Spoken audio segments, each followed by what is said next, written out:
Sveiki! Įkrauk LT komanda sveikinasi iš Community Art Lofto, kur vyksta jau 11-asis tarptautinis gatvės šokių festivalis Urban Dance 2011.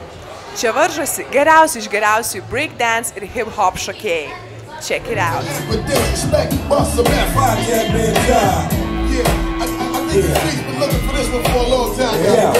I came to bring the pain, more hard to the brain. I'm rushing it again, I burn like acid rain. That's fine. Trying to see how I come ash again. Maybe another day. Come on, okay, come on. Everybody do it with your state. Grab somebody, grab somebody, stab somebody, slap somebody. Make you wanna step to the bar and sip a Bacardi. Wild ass dance in the club, we in the party. Brooklyn, come on, Charlotte, come on.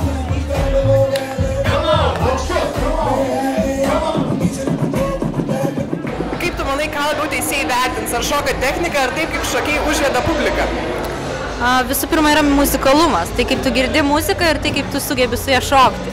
Tai ką atsižvelgia teisėjai. Po to aišku eina tai, kaip tu sugebi pateikti šokį ir manau technika yra trečioje vietoje. Bet aišku tai irgi yra svarbu.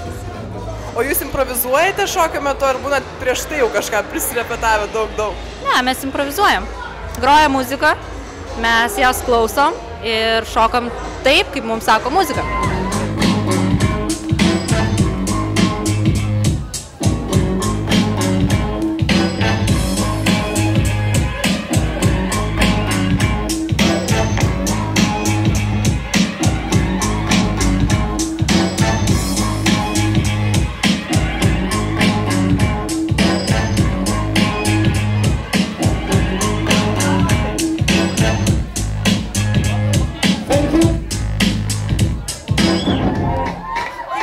Manai, ką tokie festivaliai kaip Urban Dance duoda Lietuvos jaunimui?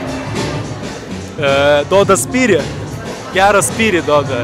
Iš tikrųjų šokėjams tobulėti, ruoštis kitiems metams, tam, kad užimti dar aukštesnės vietas, kam nepasisekė, kam pasisekė, kad stengtis dar daugiau, kad nenusileisti, kad nepralaimėti.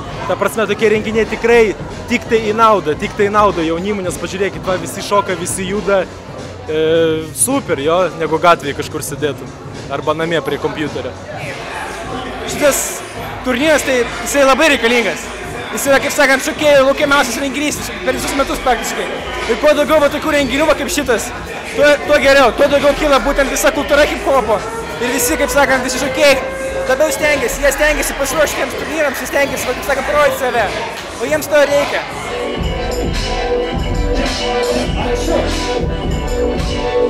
Action!